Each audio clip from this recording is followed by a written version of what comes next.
Allah turun ke sini. Makanya ketika sakaratul maut sudah datang, maka yang baca Quran hentikan. Kenapa? Oh, memang gitu ya. Jangan semakin kenceng. Ayo Pak, insya Allah Pak, gitu. Al-Baqarah Pak, Al-Baqarah Pak. Al-Kahfi, Al-Kahfi. Enggak lah. Yang baca Quran berhenti dulu. Kemudian digantikan dengan kita mentalkin. Antum agak ke sana dikit. Masya Allah ya. Orang yang meninggalnya kooperatif ini.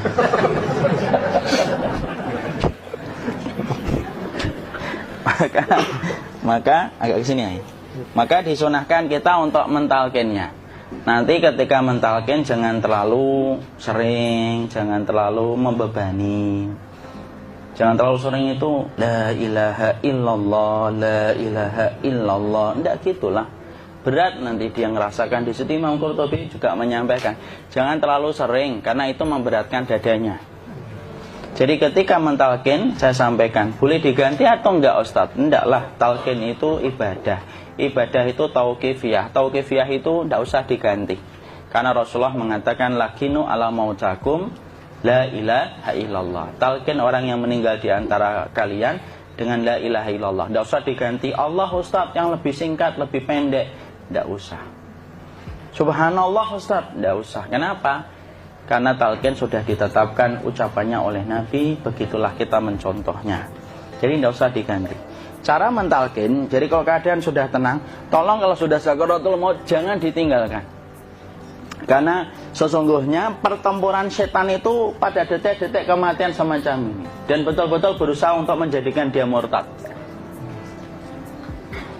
Nanti makanya di situ di buku nanti dibahas kan, pertempuran setan itu sampai detik-detik orang mau mati itu sudah ayo kufur, murtad aja tuh, kamu sakit kan? Nah, itu kayak gitu. Makanya jangan ditinggal. Capek gitu kok nggak meninggal gitu ya. Udah gantian mas. Dan jangan kemudian meninggalkannya. Mangkat dulu gitu. Udahlah, janganlah. Terus ditampingi terus. Kalau bisa ya sudahlah, berikan waktunya kita untuk sementara waktu itu betul-betul berkhidmah kepada orang yang kita cintai terakhir kalinya. Cara kita kemudian mentalkin adalah, yaitu adalah di sebelah kanannya la ilaha illallah. Biarkan dia mencerna dulu, tidak usah buru-buru kemudian kita langsung nimpali lagi. Dia mencerna dulu sembari kita doakan, peluk, ya Allah dimudahkan gitu. Kalau ada orang yang bisa ngucapin la ilaha illallah, itu siapa yang memberikan itu Ustaz? Yang memberikan kekuatan Allah Pak. Karena ngomong aduh aja sudah tidak mampu. Makanya Allah berfirman dalam surat Ibrahim, yusabbitullahu alladhina amanu bil qawli tsabit fil hayatid dunya wa fil akhirah. Allah teguhkan perkataan orang yang beriman dalam kehidupan dunia dan akhirat. Dunia itu ya ketika menjelang kematiannya. Makanya dia bisa ngomong la ilaha illallah. Sebenarnya ngomong aduh aja udah gak mampu. Kalau bisa ngomong, dia mesti ngomong aduhnya dulu. Tapi Allah yang menggerakkan. Ngomong la ilaha illallah. Makanya makana akhiru kalamihi la ilaha illallah dakhalal jannah. Barang siapa akhir kalamnya itu adalah la ilaha illallah, pasti masuk surga. Makanya kita lagi la ilaha illallah. Dah, cara dulu. Tidak usah minta diburu-buru ya. Tidak usah gini. Ayo la ilaha illallah. Ayo.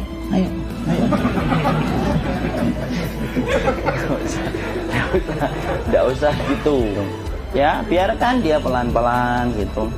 Ayo tapak, ya Allah capek saya Pak. Enggak usah. Dia ucapkan la ilaha illallah. Kemudian dia mencerna. Lalu kalau dia sudah mengatakan, untuk mengatakan la ilaha illallah. Nah, kalau sudah mengatakan la ilaha illallah, berarti sudah. Tidak usah ditalkin lagi, tidak usah. Belum meninggal juga Ustaz? Tidak apa-apa, biarin aja. Dia di situ aja. Kecuali dia ngomong lagi dan gak usah diajak ngomong alhamdulillah ya Pak, ya Allah gitu. Terus dia jawab alhamdulillah. Itu berarti ucapan terakhirnya alhamdulillah. Atau ketika habis ditalkin la ilaha illallah, dia ngelihat air. Nah, itu berarti ucapan terakhirnya air. Talkin lagi. Nggak usah marah. Aduh Pak minta air. Mau minta air nanti aja dikubur gitu loh. Jangan gitu. Biarin aja. Jangan kemudian setelah la ilaha illallah La ilaha illallah. Terus, ayo tutup, awas ya ngomong lagi ya. Nggak bisa gitu juga. Maka kemudian setelah la ilaha illallah sudah, nggak usah diajak ngomong gitu. Terus kemudian nggak usah ada anaknya perempuan, ya Allah Pak, sudah bisa ngomong la ilaha illallah, usah gitu. Cukup dalam hati alhamdulillah gitu. Diam kita dengerin gitu. Disitulah nanti biasanya detik-detik dia terakhir. Dia nanti ngeliat di sini Pak, prosesnya itu. Nanti kaki langsung sebagian jempol dingin dia. Kaki, telapak kakinya langsung kalau kita ginikan dingin kayak kaki yang kena AC langsung. Kemudian dia langsung ningkup gini, dikit dia, mulai kaku dia. Atau kalau enggak, gini dia. Langsung kayak jatuh, kayak kepala nanti yang paling terakhir. Kepala itu pasti ada gerakannya Pak, ini meninggal itu. Pasti gitu. Pasti gitu. Karena apa? Sudah tidak ada beban ruh yang menahannya. Ya, cabut ya, set pelan, maka kemudian malaikat itu. Tapi tetap sakit lah. Walaupun dikatakan ringan, tetap sakit.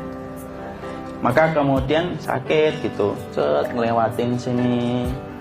Jantung kemudian sudah tidak berfungsi. Kemudian ginjal Pak, ngelewatin ginjal tidak berfungsi. Bapak bayangkan kan, kalau yang pernah sakit batu ginjal Pak, sepakat nggak kalau kita batu ginjal itu sakitnya luar biasa Pak? Itu baru titik batu kecil di ginjal. Kita bisa bayangkan tiba-tiba ginjal tidak berfungsi. Sakitnya kayak apa Pak? Tiba-tiba ginjal nggak berfungsi, pankreas naik, kemudian tek jantung. Jantung ini dia masih hidup dia, di sininya masih hidup walaupun jantungnya sudah berhenti. Naik. Kemudian mata, dia ngelewatin mata. Organ tubuh yang paling setia sama ruh itu mata. Maka kemudian mata dia ngelihat dia, set. Ngelihat set keluarnya, set naik dia. Jadi lihat ini sama dia. Makanya Rasulullah mengatakan innar ruha idza qubida tabi'ahul basar. Ruh itu kalau dicabut, mata itu ngikutin kemana perjalanan ruh itu. Makanya ada yang meninggalnya gini. Ya itu bukan tanda su'ul khatimah. Itu tanda fitrahnya mata ngikutin ruh. Atau kemudian bukanya sedikit. Ada yang kayak senyum Pak. Ada yang kesini yang keringetan. Itu tanda husnul khatimah. Ada yang senyum. Jadi sakitnya setelah selesai itu plong gitu. Makanya kemudian ada yang tersenyum. Maka itu tanda. Kalau kita ngelihat orang yang membuka mata kayak gini, tidak usah takut. Cepat-cepat kemudian kita nanti tutup. Biasanya kalau terlalu lama, itulah yang menjadikan ini tidak bisa ditutup. Makanya harus pakai kapas akhirnya. Karena apa? Karena pas meninggal nggak langsung ditutup. Biasanya karena perawat takut, dokternya juga nggak tahu itu, dibiarin itu. Makanya ada beberapa mata yang ditutup pakai tensoplas kan. Sebenarnya kalau langsung bisa nutup dia, fitrahnya nutup mata itu. Jadi kemudian kita baca Allahumma firlahu warhamhu wa'afihi wa'fu'anhu atau bismillah wassalatu wassalamu ala rasulillah, tutup. Bismillah. Tidak usah takut. Kecuali buka lagi ya, ini baru kita kabur bareng. Kalau buka lagi Pak, insya Allah Pak, ya Allah ya kita kabur bareng-bareng Pak. Diusap Pak, diusap gini. Enggak disenggol gini enggak. Begini kan, sudah meninggal dunia. Tangan boleh begini, boleh diluruskan, tidak ada ketentuannya. Boleh gini, boleh kemudian lurus. Tidak usah disalahin kalau ada yang lurus. Lu itu tangannya gimana sih? Posisikan kayak sholat. Tidak ada perintah kayak gitu. Jadi kemudian dikondisikan saja. Terus maka kemudian dipijit-pijit, akiknya dikeluarin. Kemudian jamnya dilepas, gigi palsunya dilepas kalau ada. Ya. Kemudian apa setelah itu? Coba buku.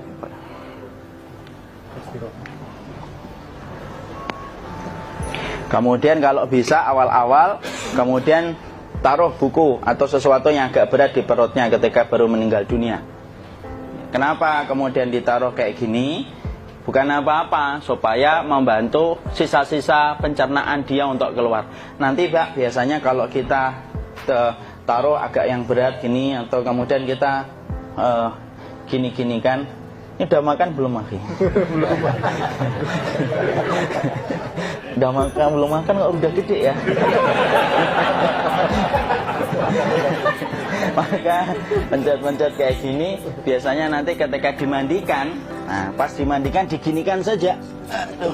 Nah ini dia sudah keluar di belakang, dia gini, terus nanti keluar dia. Nah ini keluar langsung di belakangnya. Dan memperlakukan orang kalau sudah meninggal dunia itu yang lembut gitu. Kenapa? Inna kasra admil mayyiti kakasri admil hayyi.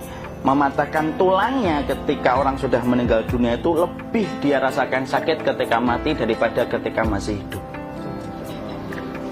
Tuh Islam itu sampai sama orang mukmin itu kalau sudah meninggal aja sampai selembut itu.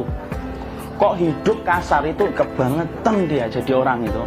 Mau sampai orang mati itu kemudian disuruh yang lembut, kalau ada aib disuruh nutup, tidak boleh diceritain. Misalkan di belakangnya beliau ini ada tompel, gagah-gagah tompelnya gede gitu, tidak boleh cerita. Masya Allah loh, sampai segitunya sunnah itu ngajarin kita untuk nutup aib. Kalau ada orang belajar sunnah sukanya buka aib, nyari-nyari kesalahan orang, sunnah yang mana dia pelajari itu, saya bingung. Makanya kemudian gini, setelah selesai maka kemudian tutup dengan kain. Maaf ya, Khia. Ya. Nanti kalau nggak kuat napas ngomong ya. Maka ditutup kayak gini, ditempatkan kemudian jangan di tanah tapi di atas dipan. Karena apa? Syekh Abu Malik Kamal Said Salim dalam Sahih Fikih Sunnah menyampaikan supaya tidak cepat busuk. Dia taruh di atas, kemudian ditutup pakai kain apa saja, ya, sembari nanti kita mempersiapkan tempat mandinya, tempat kafannya dan yang lain sebagainya. Maka kemudian kalau ada yang datang boleh dibuka. Kemudian kita mencium ininya apa? Kemudian keningnya. Kemudian kita berdoa, nutup lagi kayak Rasulullah ditutup. Kemudian yang datang terakhir itu salah satunya Abu Bakar. Dibuka kemudian beliau, ya Allah ya Rasulullah, engkau adalah orang yang percaya hidup dan matimu, dan tidak mungkin Allah itu mematikan engkau 2 kali ya Rasulullah. Maka kemudian ditutup kembali. Saat itu para sahabat dalam keadaan mendung semuanya. Maka disitulah kita lakukan kayak gini, ditutup gini asatinya. Kasihan tidak bisa napas, insya Allah tidak butuh napas lagi. Jadi kemudian kita semacam ini, kita persiapkan apa yang bisa kita lakukan. Nah itulah proses kematian dari sakit, sakaratul maut sampai kematian.